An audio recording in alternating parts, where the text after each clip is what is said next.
All right, everybody. Hello, fifth period, AP Psychology. Sorry I could not be in class today. Family emergency came up.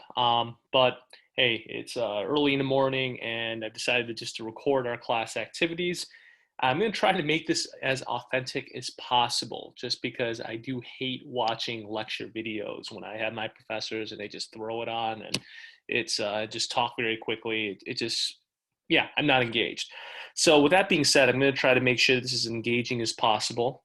This is up on YouTube, so at any point after class you feel like Burbo went too quickly, I want to watch it again, you definitely can.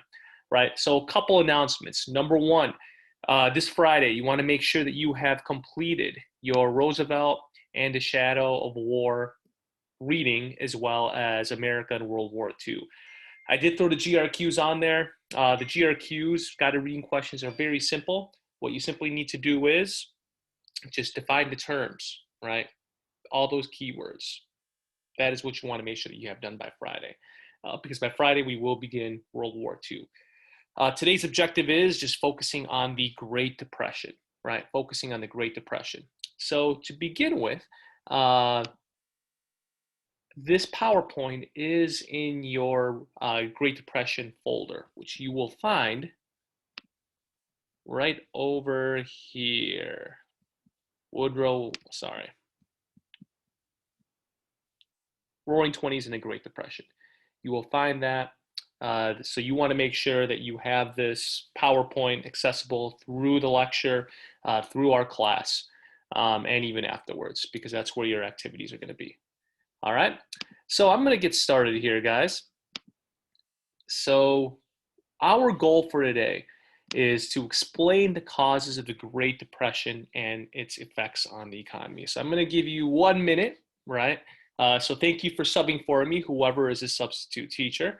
And this would be a good time. I want you guys to get your notes out.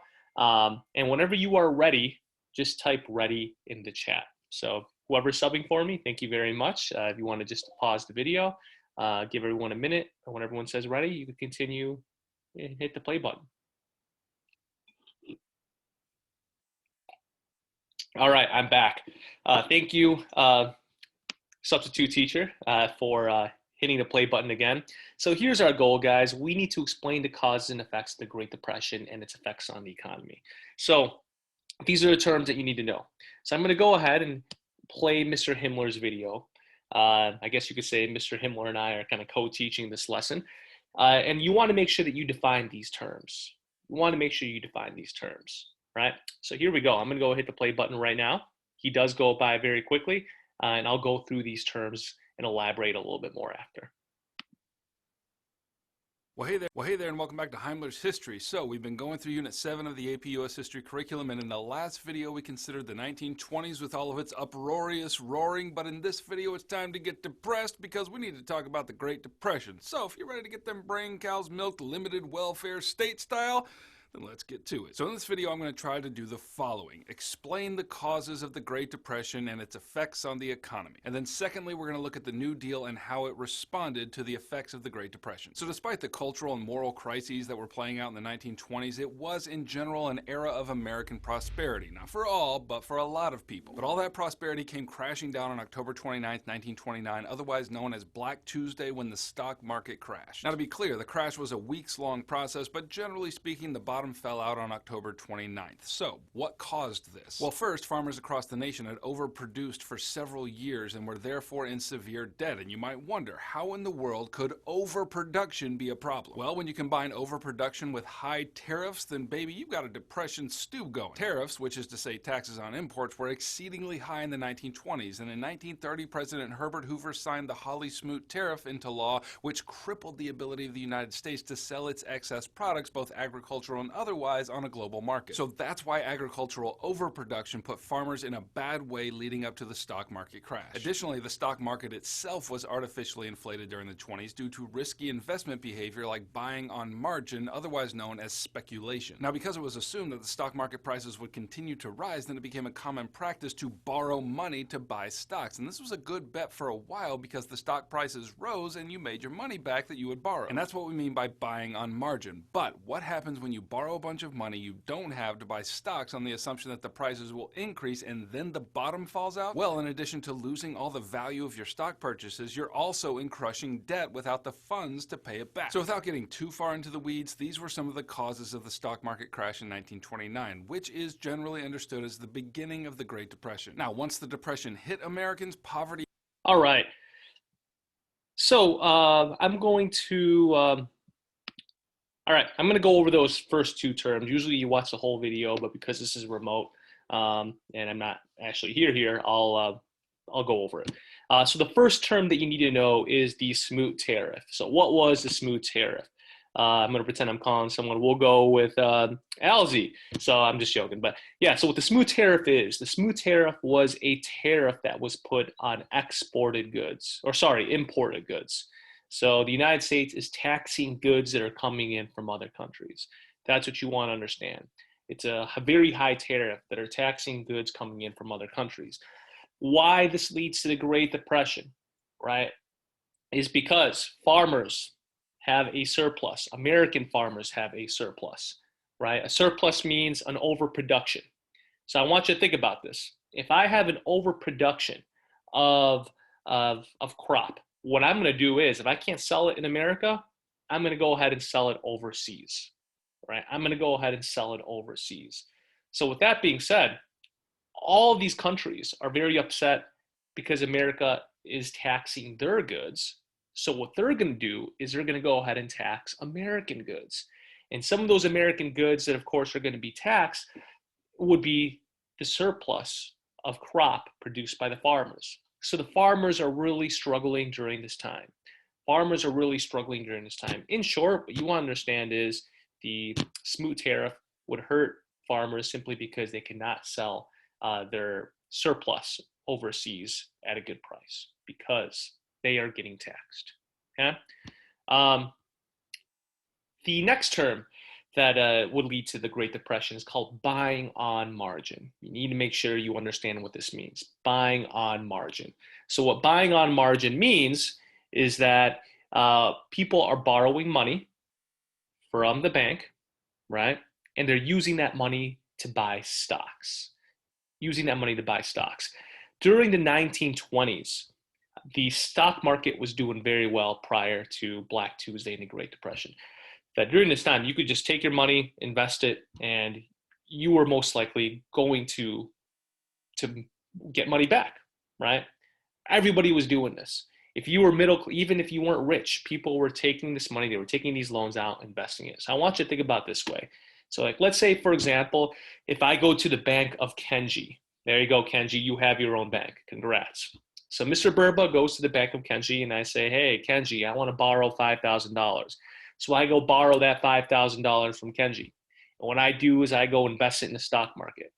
Hey, this is great because what ends up happening is that stock, my prediction is I'm speculating. That's what it means to make a prediction that the stock that I invest in, I'm investing Kenji's $5,000. I have to pay him back that $5,000, right? Here's what happens.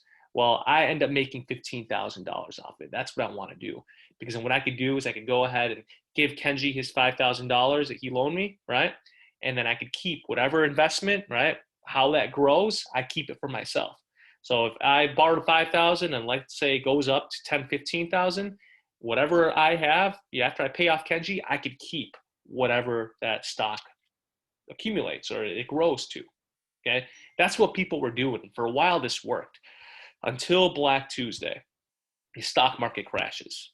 So I want you to think about this. I borrowed $5,000 from Kenji, the Bank of Kenji, right? I invested in the stock. The stock is now worth zero. I'm pretty pissed. I'm like, what? $5,000 of the money that I invested is worth nothing now? But one of the things that also happens is Kenji comes up to me. Kenji's like, Bank of Kenji, hey, Mr. Burba, I need you to pay up. Here's the thing is I can't. So the problem is Kenji now is out $5,000, right? So if the bank, he's the bank, right? He's out $5,000. If people want to go to the bank and get their money out, well, here's the thing is Kenji doesn't necessarily have access to that money because he's loaned that out. So this is a big problem and why people start to just lose their faith in the banks. So in short, what you want to make sure you understand, the um, the buying on margin means taking loans out of the bank to invest in the stock market. But when the stock market crashes, people are broke. The bank also does not have access to their money, right? So you may hear about some old grandparents, some things that they might do is they're like, oh, I don't trust the banks. I'm just going to hide all my money under the mattress. Well, here's the reason why. Specifically because during the Great Depression, people would go in and let's say if I had my life savings in the bank, I would go to the bank and I would say, give me back my money. I want my $5,000. I'm going to the Bank of Kenji. I want it. But the thing is, the Bank of Kenji is saying, no, I loaned it out to Mr. Burba and he lost the money in the stock market. So that's the way banks make money, guys, is they love to loan out money. So that's just the way it works, right? But you'll learn that when you take economics. So let's continue. And homelessness abounded, and people began foreclosing on their mortgages left and right. And no small amount of people who had lost their homes took up residence in shanty towns, which they dubbed Hoovervilles after President Hoover. They did this as a criticism of Hoover's laissez-faire economic policies at the beginning of the Great Depression. Hoover, as a Republican, believed that given enough time, the economy would correct itself, and therefore minimal government intervention was the right move. Now, in 1932, it was time for a presidential election, and Democrat Franklin D. Roosevelt won in a landslide. Part of the reason is because in the face of American suffering, Roosevelt was the opposite of Hoover. Roosevelt campaigned on the promise of heavy government intervention, and once he came into power, Roosevelt did more to expand the size and scope of the federal government than any president before him. Now, I know that some of my more conservative students just threw up in their mouths a little when I said that, but apparently that's what the majority of Americans wanted in 1932. And so it was under Roosevelt's leadership that policymakers... All right. So I'll stop it right there. So the question, next term you need to know is Hoovervilles. So what were these Hoovervilles? I kid you not, I went to grade school with someone that was like the great grandson of Herbert Hoover. And he was all proud about it. And then when the more I learned about history, I'm like, shoot, that was your dad, that was your granddaddy? I mean, look what he did. Well, anyways, what Hoovervilles are, right?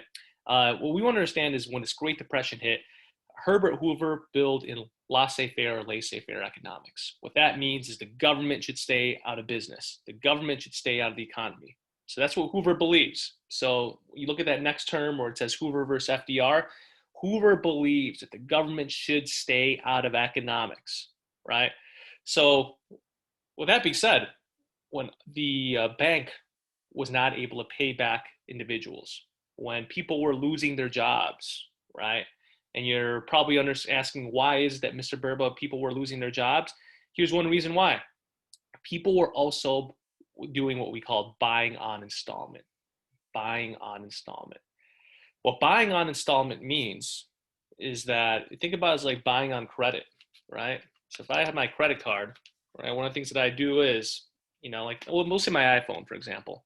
This iPhone, I think I paid like $1,200 for it, but I'm paying for it in installments. I'm paying $40 a month for it, simply because for me to upfront the $1,200, I mean, it's a big hit to my wallet, right? Why not do it over time? Well, people were doing this, but here's what happens.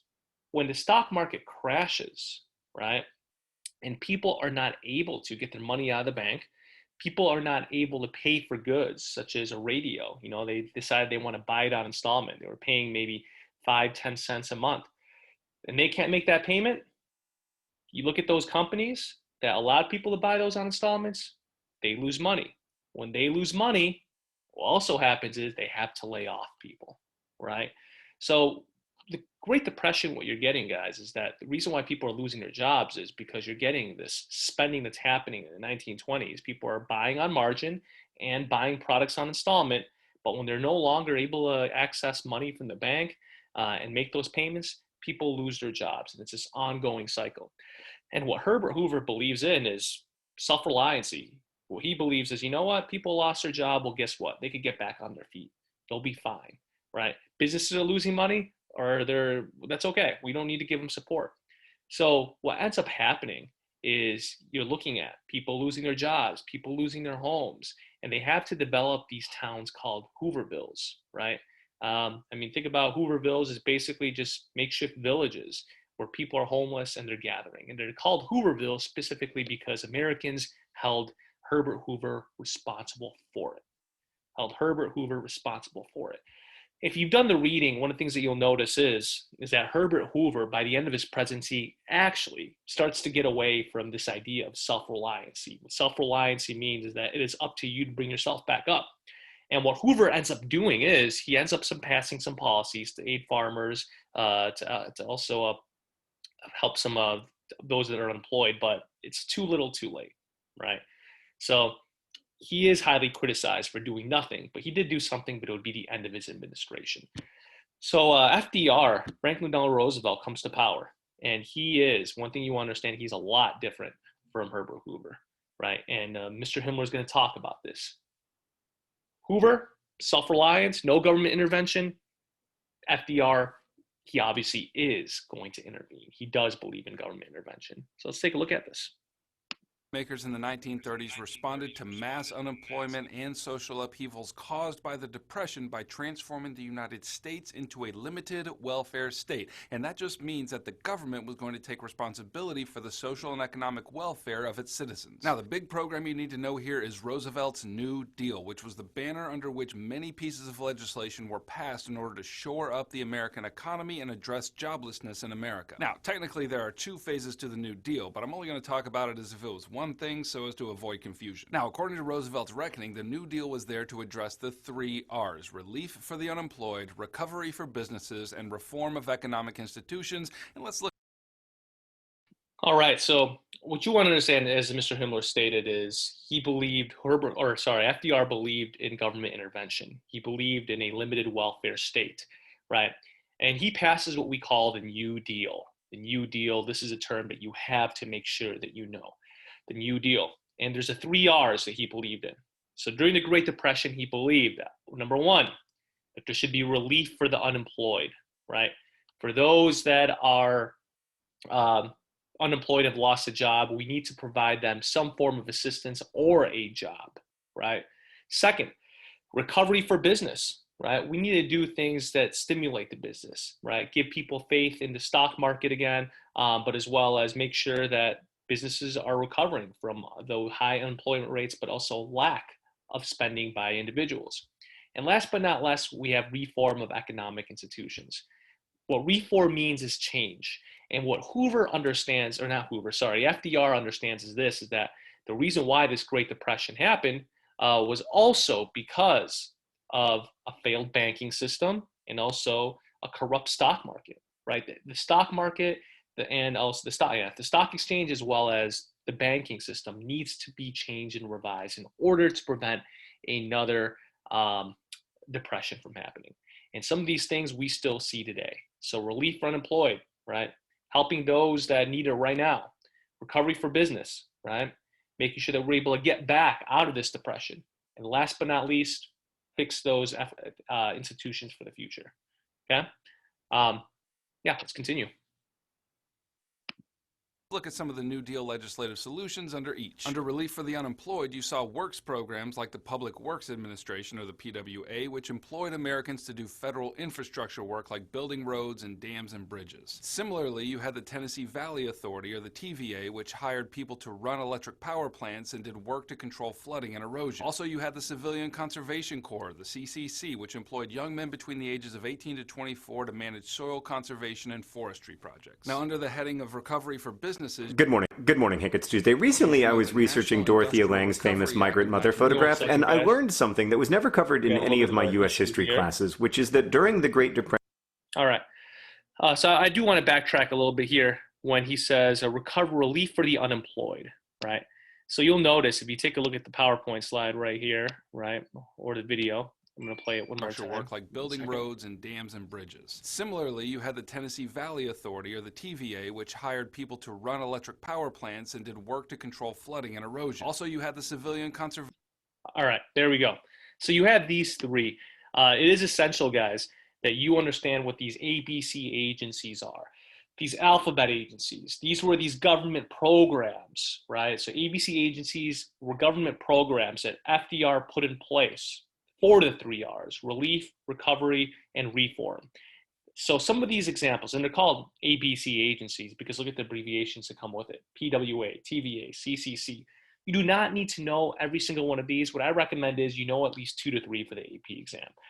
I'm not going to lie to you. Every time I go over this lecture, right, I would have to always refresh and say, that's right. The TVA did this, the CCC did this, and the Public Works Administration did that, right? So you're going to have to review that. But in short, what you understand, all of these, the PWA, the TVC, and the CCC, all of them created jobs for people. They created public works, the Public Works Administrations. If you're going to go ahead and create roads, right, you're going to create roads, but as well as fix roads, you've got to hire people to do it. That's government spending. Tennessee Valley Authority, if you're working on power and electricity, right, and making sure that it's efficient but also effective, and it is government run, guess what? The government's paying for it, but it's also going to create jobs. The Civilian Conservation Corps, if you're looking at conserving the environment, right, making sure that there's more parks, and that America is environmental friendly. In order to do that, and the government's paying for it, you're creating jobs, right? So this is one thing you want to understand is that Roosevelt is creating jobs, but at the same time, right, this is also government spending that's going on, right? So critics of Roosevelt would say, hey, we're spending too much government money and we're not necessarily seeing the success that we want, right? But supporters of Roosevelt would say, hey, this is great. He's creating jobs. He's providing those relief for those that are unemployed, right? So let's continue here. Conservation Corps, the CCC, which employed young men between the ages of 18 to 24 to manage soil conservation and forestry projects. Now, under the heading of recovery for businesses, you should know the National Industrial Recovery Act of 1933. Roosevelt believed that one of the main factors causing economic hardship was the cutthroat competition in the business sector that had caused workers' wages to remain low, which in turn meant that they couldn't buy as much. So the NIRA sought to resolve this problem by establishing a set of codes agreed upon by representatives from the laboring community and representatives from the competing corporations. These codes created security for workers by establishing minimum wage levels, shorter working hours, and the regulation of prices of certain petroleum products. Under the heading of reform of economic institutions, you need to know the Glass-Steagall Act of 1933. Because many folks had lost confidence in the banking system, the Glass-Steagall Act came in to shore up that confidence. Essentially, it increased regulation in banks and limited the ways that banks could invest people's money. And to this end, the Glass-Steagall Act gave birth to a new entity called the Federal Deposit Insurance Corporation, or the FDIC, which guaranteed people's bank deposits with federal money. Additionally, under this heading, you should know about the Securities and Exchange. Go over this. First off, when we're looking at recovery for businesses, what we want to understand is there is more government regulation, right? And what Roosevelt is doing is he's, of course, working with some of those businesses as well as labor unions to ensure that there are fair wages as well as fair standards, right? So that's what you want to understand about the National Industrial Recovery Act.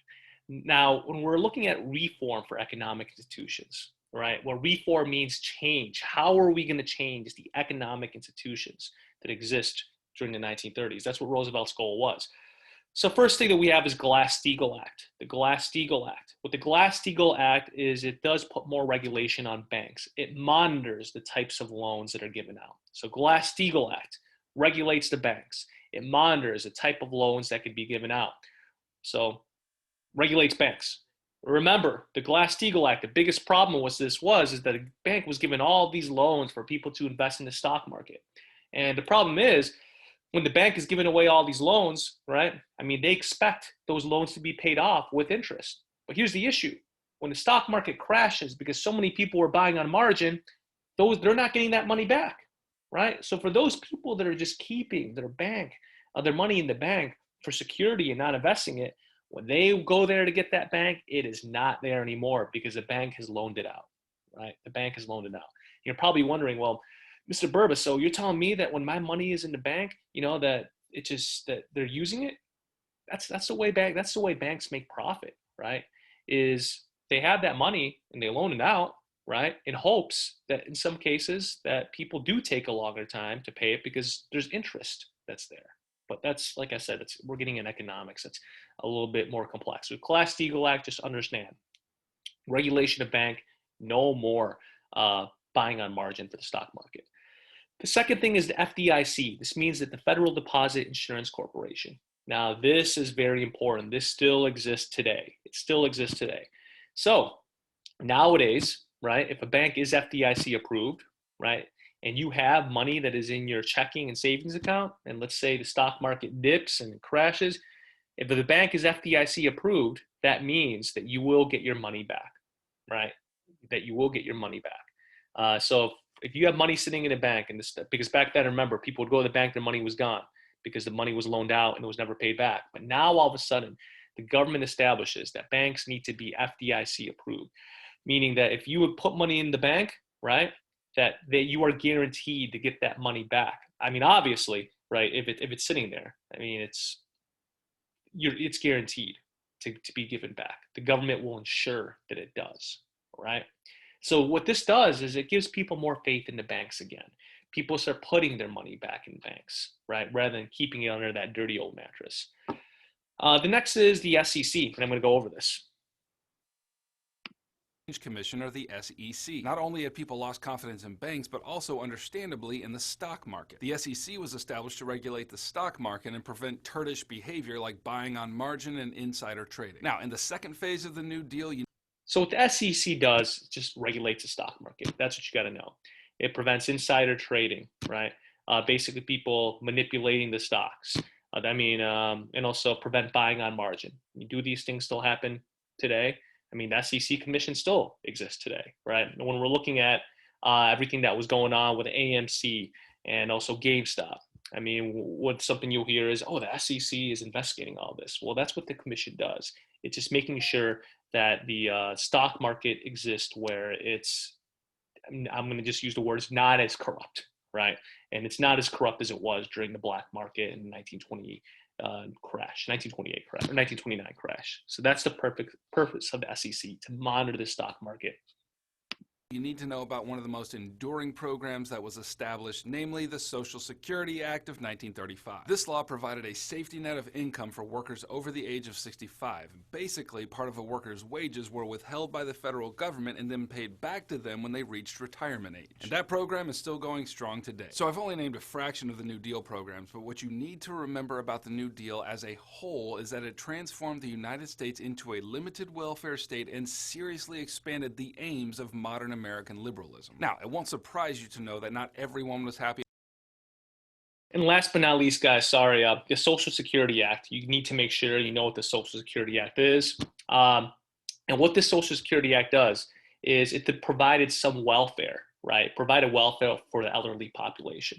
What we end up getting with the stock market crash and the Great Depression is the older population were not only unemployed, but they weren't necessarily getting the resources that were needed, right, to thrive and just to maintain a standard of living. So what FDR does is he passes, right, what we call a payroll tax, and or a Social Security tax. And what this tax does is it actually taxes one's income, right, one's payroll, and it ends up going into what we call Social Security.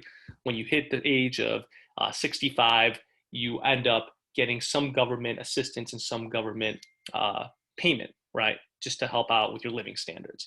That does still exist today.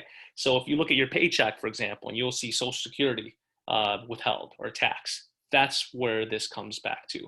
It is important to understand, if you've done the reading, guys, that with the Social Security tax that's put in place, that there ends up being a recession right afterwards. In 1936, 1937, prior to World War II, America does hit, it starts to see some gains, right? After in terms of the GDP and in terms of the economy, it gets better. But 1936, 1937, it starts to hit a dip. And the reason why is because that Social Security tax is put in place, right? And it hurts the economy a little bit. But America is able to bounce back and the economy does very well again. And the reason why is because of the entry into World War II, right? So let's continue. About big daddy government getting so heavily involved in American life. And what's kind of crazy is that the New Deal was criticized both by liberals and conservatives. Liberals griped because the New Deal did too much for big businesses at the expense of the unemployed and the poor. In other words, for some liberals, the New Deal wasn't liberal enough. Conservatives, on the other hand, criticized the New Deal because the extreme federal overreach it represented. Now, some of those disgruntled conservatives on more than one occasion took Roosevelt's New Deal to the Supreme Court, won a few of the cases, and effectively narrowed the scope of what what part of the New Deal was constitutional and what part was unconstitutional. Now, Roosevelt was none too happy about this narrowing of his efforts by the Supreme Court, so he proposed a judicial reorganization bill, also known as the court packing scheme. Basically, the idea was that this bill would allow the president to appoint new Supreme Court justices for every justice that was older than 70 and a half years old. At that time, that meant that Roosevelt could appoint 6 additional judges to the Supreme Court. And of course, Roosevelt aimed to pack the court with judges sympathetic to the New Deal, and theoretically, the judicial limitations on his programs would cease. However, whether that would have been the case or not, we'll never know, because... All right, the next term you gotta know is the court packing scheme, right? The court packing scheme. So one thing we want to understand is that, first off, Roosevelt gets a lot of support from Democrats and Republicans when he first comes to office, right? He's passing all this New Deal legislation. But once we get into the mid-1930s or so, there's a lot of Republicans that are kind of pushing back his policies. And the criticism that Roosevelt gets is, of course, hey, that's a lot of government spending. A lot of government spending, and Republicans would argue that they weren't necessarily seeing the gains that they would like. Remember, Republicans were very much like Herbert Hoover, right? The belief in Herbert Hoover was, hey, people should have that self-reliancy, be able to pick themselves up, despite whatever that circumstance is. But early stages, because the government or the economy was so bad, they both agreed with what Hoover was doing in his first 100 days. But as time went on, his New Deal legislation was actually going to the Supreme Court. And remember, the Supreme Court, what their role is to judge and interpret whether laws that are passed or bills that are passed are constitutional. And the Supreme Court is ruling a lot of components of the New Deal unconstitutional. I'll repeat that. The Supreme Court is ruling a lot of things that FDR is passing to be unconstitutional. So what FDR tries to do is he engages in this court packing scheme. And he proposes that for every Supreme Court judge that is over the age of 70, the president should be able to add an additional judge. So that's what he's doing. He's court packing, right? FDR would, of course, add an additional judge that would support his New Deal, right? So I want you to think about this. I mean, if you're looking at him adding more judges, eventually what's going to end up happening is it's going to swing the Supreme Court to his favor. What's important to understand is Democrats and Republicans both opposed FDR's proposal for court packing, right? Or to add Supreme Court judges, right? They saw this as fascist. They saw this as giving FDR too much power, that if you're getting the president that's able to manipulate the Supreme Court, then that's problematic, okay? So very important to understand, both Democrats and Republicans criticize FDR for this court packing scheme. So another thing, just to put things into context, there was also the rise of fascism during this time. Mussolini, Hitler, right, were coming to power in the 1930s. So a lot of Republicans were kind of drawing that comparison of saying, hey, if you're looking at what FDR is doing by manipulating the Supreme Court and gaining too much power, he's turning into a fascist. We're going to be the dictatorship. We're next. So there was a lot of propaganda that made its way that way, right? Is court packing and the Supreme Court and appointment of judges still controversial today? Yes, it definitely is. Whether you're looking at the Obama administration, the Trump administration, whether you swing left or right, both sides are going to criticize each other for, of course, the appointments of Supreme Court judges at the latter stages of the president's term, right? So this is a consistency over time. The appointment of Supreme Court judges is always very controversial. It's because the Supreme Court judges serve for life. In terms of the story for FDR, the court packing scheme, it's not approved, right? Doesn't happen. But FDR ends up coming up on top at the end. Some of those older Supreme Court judges do retire, and FDR is able to appoint some judges. And also, some of those Supreme Court judges, actually, after the court packing scheme, they tend to be a little bit more, I guess you could say, give a balanced judgment, rather than repealing everything that FDR proposed for his New Deal legislation, right? They started in some ways be a little bit more balanced, okay? So I'm going to continue with this. both parties in Congress strongly opposed this measure as an abuse of constitutional checks and balances. To them, it seemed like Roosevelt was grabbing too close to dictatorial powers for their taste, and so the bill never materialized. Now, regardless of its successes and its failures, the New Deal was a big deal.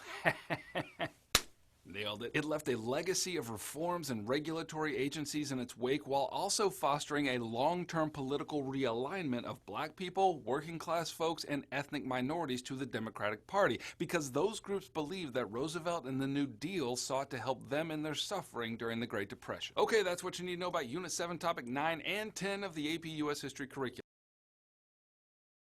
All right, so let's take a look at this. I think we did cover all those terms, guys, for the New Deal.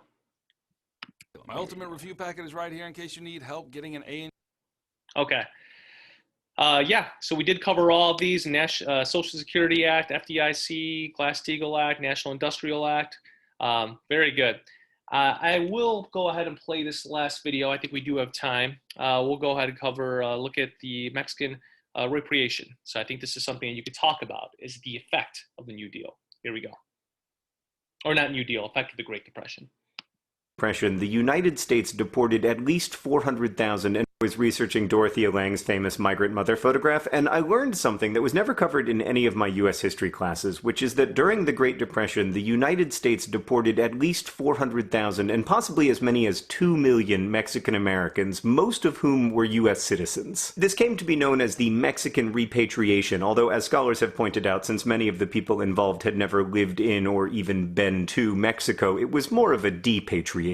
Okay, a bit of historical context. In the mid-19th century, the United States took a bunch of land from Mexico, including all of California and Arizona, as a result of the Mexican-American War and the Gadsden Purchase, and the people who lived in those communities who had been Mexican citizens became U.S. citizens. Then, in the early 20th century, the violence and economic disruption of the Mexican Revolution led lots of people to seek refuge in the United States. Also, the border between the U.S. and Mexico wasn't formally regulated until 1917. Right, so it's 1930, the Great Depression is underway, unemployment is rising, as is anti-immigrant sentiment, and the administration of President Herbert Hoover is promising real jobs for real Americans. And Hoover's labor secretary believes that deportations will decrease unemployment, a line of thinking that has proven extraordinarily durable, even though it isn't true. Like, national economies are not some zero-sum game where removing people from the workforce creates jobs. In fact, a 2017 study about the Mexican repatriation found that the deportations either had no effect on unemployment or else made it slightly worse. By the way, links to sources in the doobly-doo. Also, I know contemporary conversations about U.S. immigration are highly polarized, but I think it's important to note that in the 30s, the push for deportations came from both what would today be considered the left and the right. Like, many labor unions called for deportations, for instance, but so did the conservative Hoover administration. Amid all of this, local municipalities began rounding up Mexicans, or Americans of Mexican descent, or at times anyone judged to have brown skin. Police officers or other officials would surround parks or neighborhoods where Mexican Americans lived, and then take people onto trucks and drive them to Mexico, or else drive them to train stations where chartered trains took them to Mexico. Now, these deportations took many forms. Some were caused by a mix of coercion and discrimination. Like, for instance, many cities passed laws saying that Mexican Americans couldn't work for city governments. The federal government also encouraged large private companies to fire their Mexican American workers, which many companies did. But there were also other strategies to force people out of the U.S., like, for instance, some hospital patients were literally wheeled out of hospitals and put onto trucks and driven to Mexico. There were sometimes legal proceedings, and if you could prove citizenship, which many people couldn't because such documentation was uncommon at the time, you might be allowed to stay, but you also might not. It varied dramatically from city to city, and it was extremely chaotic. But in general, those threatened with deportation had almost no legal recourse, and as a result, at a minimum, hundreds of thousands of U.S. citizens were deported to Mexico. The U.S. government has never apologized for the repatriation, and it's not even mentioned in most U.S. history textbooks. And this isn't like ancient history. There are lots of people alive today who lived through this. One of them, for instance, was a 5-year-old boy named Jose Lopez, who, despite being born in Detroit, was deported. In fact, when he got to Mexico, he was teased because he didn't speak Spanish. Jose Lopez's parents would go on to die in exile, as did one of his siblings, but he returned to the United States in 1944 after trying to prove his citizenship dealership for 14 years. He worked for his entire career at Ford Motor Company, became a homeowner and a dedicated volunteer in his community. All three of his kids went to college. One is now an attorney. But there is also no getting back everything that Lopez lost as a result of his unjust and illegal deportation. Lopez is American, and his story is an American story, and telling that story will never be unpatriotic.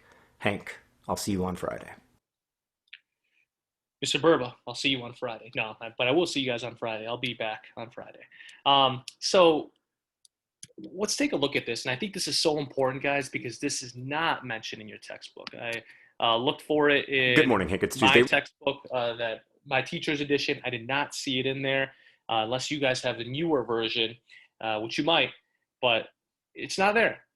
So when we're looking at the effects, guys, of the Great Depression is when you're looking at Mexican repatriate, I can't speak, guys. I'm sorry. It's early in the morning.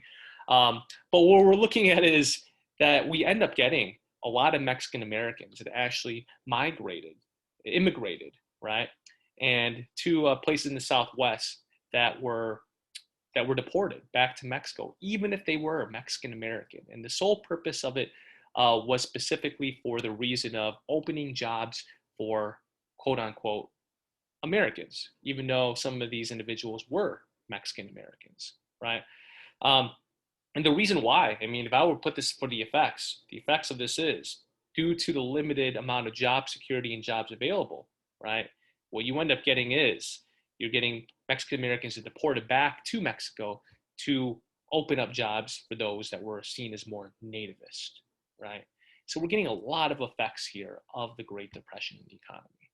So I hope this made sense, guys. I will have my email available the whole day, so shoot me an email, let me know. I will be back on Friday. But one of the things I want you to do now, right, is this. So this is what you're going to do for the remaining class time. I want you guys to do this practice SAQ right here. This practice short answer question. It's in the PowerPoint under the resource. It's in the PowerPoint under the Great Depression folder, and I want to give you guys 12 minutes, right? 12 minutes. So the substitute teacher will actually just keep this on the screen, right? And they're going to time you 12 minutes. So whenever you are ready, just 12 minutes. I want you to complete all three parts of this short answer question, right? Remember to do ACE, answer the question, cite the evidence, and explain for A, B, and C, right? Each component, A should be 2 to 4 sentences, B should be 2 to 4 sentences, and C should be 2 to 4 sentences, right? So substitute teacher, if you just wanted to pause here, and so that way they could see the screen, and you will have 12 minutes. And afterwards, you guys are going to go into breakout rooms. So you'll go into breakout rooms and you'll share your response with a student and peer grade. So share your response with the student and peer grade. So 12 minutes, complete, breakout rooms, peer grade, right? All right, guys, that's all I got for you. Let me know if you have questions. Thank you for subbing for me. See you all later.